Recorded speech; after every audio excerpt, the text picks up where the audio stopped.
여러분 안녕하십니까? 오늘은 지역 정치권 이야기로 시작합니다. 전재수, 김세연, 이 두 여야 부산시당위원장이 부산 발전을 위해서 함께 소주 한 잔 기울이며 협치에 나서겠다던 게 벌써 석 달 전 이야기입니다. 그런데 이 두 분 취임 석 달이 지나도록 소주 한 잔은커녕 서로 이야기 한번 나눠본 적이 없습니다. 이 다음 총선이 이제 1년 남짓 다가오면서 부산 여야가 이제 각자 제갈 길 가는 분위기인데요. 그렇다면 그들이 말한 협치는 결국 안 되면 말고식의 말잔치였던 걸까요? 이만은 기자가 보도합니다. 지난 8월 더불어민주당 부산시당위원장에 선출된 전재수 의원. 40대의 젊은 시당위원장을 강조하며 여야 협치를 통해 부산 발전을 이뤄내겠다는 포부를 보였습니다. 한 달 뒤 자유한국당 부산시당위원장에 선출된 김세연 의원. 역시 40대의 젊음을 무기로 당을 초월한 여야 협치를 내세웠습니다. 소주 한 잔 기울이며 여야를 떠나 부산 발전을 이야기하자던 두 사람. 그러나 말뿐이었습니다. 석 달이 지나도록 두 사람 마주 앉아 이야기 나눠본 적이 없습니다. 국회 일정이 바쁘다는 이유입니다. 그러면서도 당내 행사는 일정이 빼곡합니다. 더불어민주당은 지난 주말 선출직 공직자 대회를 열었고 지난달에는 당원 1000여 명이 참가하는 대규모 걷기 대회를 개최해 단합을 다졌습니다. 자유한국당은 시민정치 토론센터를 출범하고 자체적으로 시민들과의 스킨십 강화에 나섰습니다. 여당 시당위원장은 정치 권력이 바뀌었다는 점을 강조하고 있고 지난 지방선거 이후에 부산의 정치 지형이 많이 바뀌었습니다. 이 바뀐 정치 지형을 모범적인 협치 모델로 부산의 새로운 미래 활기찬 도시 부산을 만드는 데 힘을 모아내겠다. 야당 시당위원장은 정통성에 대해 지켜야 할 가치는 지키겠다는 입장입니다. 협치는 과감하게 시도하되 또 국가 정체성이나 정통성에 대해서 다른 생각을 가진 정당 간의 의견 차이는 또 그대로 우리가 지켜야 될 가치를 지켜나가는. 사상 처음으로 40대 여야 부산시당위원장 시대를 맞은 부산 정치권. 눈에 띄게 젊어진 나이에 걸었던 기대가 컸지만 여야의 반목과 해묵은 감정을 고른 세대 교체로도 극복하기 쉽지 않아 보입니다. MBC 뉴스 이만흥입니다. 네, 원자력 발전소가 밀집한 부산 경남 지역에선 원전 피해 주장이 끊이지 않고 있습니다. 서울대 의학연구원은 지난 2011년 원전 5km 안에 사는 여성의 갑상선암 발병률이 30km 밖에 사는 여성보다 2.5배 높다는 통계 분석 결과를 내놨는데요. 부산에서는 2012년 이른바 균돈의 가족이 한국수력원자력 측에 소송을 제기했습니다. 20년 넘게 고리원전 1호기 주변에 살면서 가족들이 각종 암에 걸리는 등 방사선 피해를 입었다는 건데요. 1심 재판부는 특히 아내 박 씨의 갑상선암 발병 원인이 원전과 무관하지 않다며 균돈의 가족 손을 들어줬습니다. 국내에선 처음으로 갑상선암 발병과 원전의 연관성을 인정한 것이죠. 이에 대해 한수원 측은 곧바로 피폭 방사선 허용 범위를 지켰다며 항소했는데요. 최근 이 균돈의 가족 측 법률 대리인이 한수원의 주장을 뒤집는 문서를 공개하면서 또다시 파장을 낳고 있습니다. 계속해서 송광무 기자가 보도합니다. 최근 균돈의 가족 법률 대리인이 공개한 한수원 내부 문서. 한수원이 1979년 고리 1호기 운전 과정에서 액체 방사선 피폭 선량 기준을 어겼다는 주장입니다. 액체 방사선 피폭은 방사성 물질이 포함된 냉각수가 바다로 배출되고 이를 흡수한 해조류 등을 사람이 다시 섭취하면서 갑상선 등 장기에 방사성 물질이 노출되는 것을 말합니다.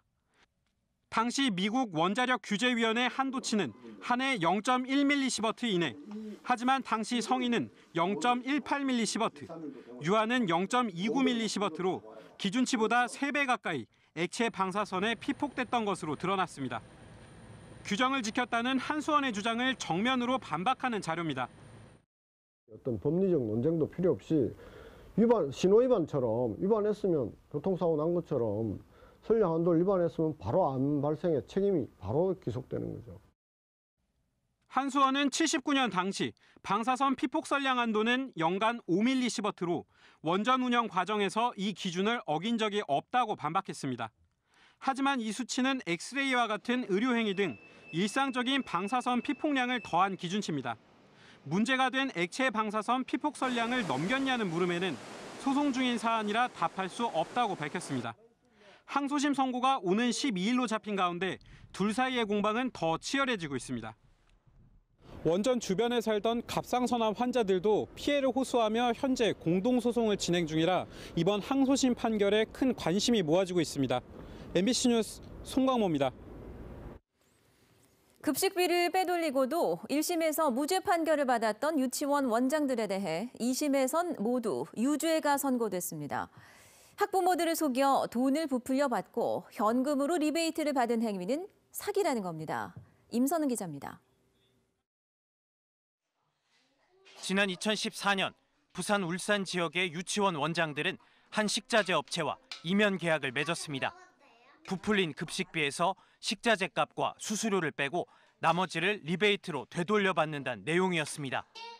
이 업체는 2014년부터 2년간 91억 원의 매출 가운데 절반가량인 44억 원을 원장들에게 돌려줬습니다.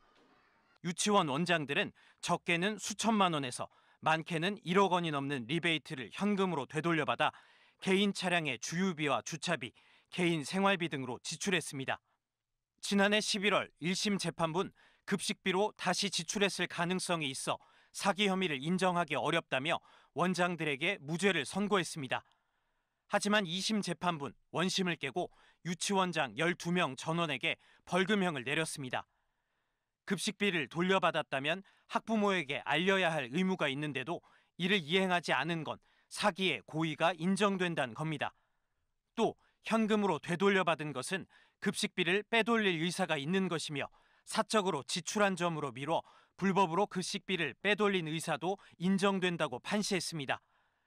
재판부는 원장들이 받은 리베이트만큼 급식의 질과 양의 수준이 떨어질 수밖에 없었다고 질타했습니다. 재판부는 유치원 원장 12명에게 벌금 3천만 원에서 500만 원을 각각 선고했습니다. 또 사기 혐의로 기소된 식자재 업체 대표와 영업이사에겐 각각 징역 1년 6개월과 징역 10개월에 집행유예 2년, 사회봉사 160시간을 선고했습니다. MBC 뉴스 임선응입니다. 올 시즌 수비와 투수력에 허점을 보이면서 초라한 성적표를 받아든 롯데자이언츠가 양상문 신인 감독을 선임하며 다음 시즌 반등을 위한 준비에 나서고 있습니다. 류재민 기자입니다. 올 시즌 7위라는 초라한 성적표를 남긴 롯데자이언츠. 개막 이후 11경기에서 1승 10패를 기록하며 리그 최하위까지 떨어졌습니다. 시즌 막판 무서운 뒷심을 발휘하며 5위 자리까지 위협했지만 가을 야구 진출에 결국 실패했습니다. 문제는 수비와 투수력. 10개 구단 가운데 가장 많은 117개의 실책을 기록했고 투수진은 리그 최다 실점에다 팀 평균 자책점도 3번째로 높을 정도로 허점을 드러냈습니다. 실책과 어우러지면 사실은 뭐 팀 방어이라든지 또 실점이라든지 이런 게 쉽게 나가지 않습니까? 뭐 그런 부분이 좀 부족했다고 저는 보거든요. 그래서 롯데는 내년 시즌에 대비해 외국인 선수 영입에 박차를 가하고 있습니다. 투수 레일리는 재계약으로 가닥을 잡았고 투수 1명과 내야수 1명을 물색하고 있습니다. 약점으로 지적받고 있는 포수는 안중열 등 내부 자원을 육성하겠다는 계획입니다. 마무리 캠프 때 정말 더 충실한 기본기 훈련을 지속적으로 시켰고 뭐 그러다 보면 뭐 올해 보여줬던 그 실책들이 보수 쪽에서는 굉장히 많이 아마 줄어들 거로 저는 뭐 확신을 하고 있습니다. 손아섭과 민병헌, 전준우와 이대호로 이어지는 타선은 이미 리그 정상급으로 평가받는 만큼 롯데는 투수 육성에 일가견 있는 신임 양상문 감독의 투수력 정비에 기대를 걸고 있습니다. 프런트에서 본 그런 경험들이 아마 롯데자이언츠의 감독으로 와가지고 굉장히 어떤 역할을 해주지 않을까. 선수 개개인의 어떤 능력을 극대화시킬 수 있는. 롯데 선수단은 내년 2월부터 대만 가오슝과 일본 오키나와로 스프링 캠프를 떠나 다음 시즌을 위한 본격적인 담금질에 들어갑니다. MBC 뉴스 류잼리입니다. 우리나라가 30년 뒤 세계 7대 극지 선도 국가로 도약하겠다는 비전이 선포됐습니다. 또 낙동강 하구의 물 관리를 위해서 부산시와 한국수자원공사가 손을 맞잡았습니다. 배범호 기자가 오늘 부산에서 열린 행사들을 전해드립니다. 북극 주도권을 선점하기 위한 2018 북극 협력 주간 행사가 오늘부터 닷새 동안 해운대 백스코에서 진행됩니다. 올해로 3회째를 맞는 북극 협력 주간은 국내외 북극 전문가들이 모여 북극의 미래를 모색하는 자리로 우리나라의 대표적인 북극 브랜드입니다. 이 자리에서 앞으로 30년 동안 극지 정책의 방향을 담은 2050 극지 비전을 선포하고 세계 7대 극지 선도 국가로 도약한다는 비전을 밝혔습니다. 저는 이를 위해서 북극 항로를 기반으로 철도와 도로 그리고 항공과 통신을 연결하는 환유라시아 물류 이니셔티브를 제안합니다. 부산시와 한국수자원공사가 낙동강 하구 물관리 분야 상생 발전을 위한 업무 협약을 체결했습니다. 이에 따라 두 기관은 낙동강 하구 통합 물관리와 부산 지역 신규 수자원 확보 등 5개 분야에 대해 상호 협력하기로 했습니다. 부산시는 시민들이 지난 1991년 페놀 사태 이후 물 문제와 관련해 지쳐 있는 상태라며 낙동강 물 문제를 적극 해결해 줄 것을 요구했습니다. 저희가 낙동강을 쳐다보고 있는 시각은 낙동강 대한민국의 물 문제는 낙동강을 해결하면 다 해결이 된다 이렇게 생각을 하고 있습니다. 부산 지역 청년 창업 지원 기관들이 한자리에 모여 올해 1년 동안의 창업 성과를 평가했습니다. 부산 중소벤처기업청과 경제진흥원, 창조경제혁신센터, 테크노파크 등 부산에는 모두 13개 창업 지원 기관이 있습니다. 우수한 인적 자원과 연구 역량을 갖춘 부산을 청년 창업 도시로 만들어야 한다고 각오를 다졌습니다. MBC 뉴스 배범호입니다. 오늘 오후 4시 50분쯤 해운대구 우동 동백사거리에서 원형 교차로 공사를 위한 굴착기 작업 도중 지하에 매설된 도시가스관이 파손됐습니다. 이로 인해 인근 4천여 세대의 도시가스 공급이 중단되면서 추위 속에 난방을 하지 못하는 등 주민들이 불편을 겪었습니다. 경찰과 부산도시가스 등은 사고 직후 파손 밸브 주변 가스를 차단하고 가스관 수리 작업을 진행해 3시간여 만에 가스 공급을 재개했습니다. 부산 도심을 가로지르던 경부선 철로가 땅속으로 들어가고 그 위쪽 부지를 도시 발전 축으로 활용하는 부산 도심 대개조 프로젝트가 시동을 겁니다.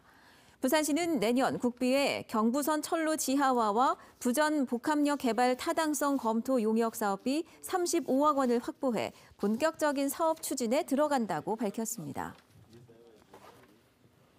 부산시가 2030 부산 엑스포 유치를 앞두고 중국 상하이시에 적극적인 협조를 요청했습니다.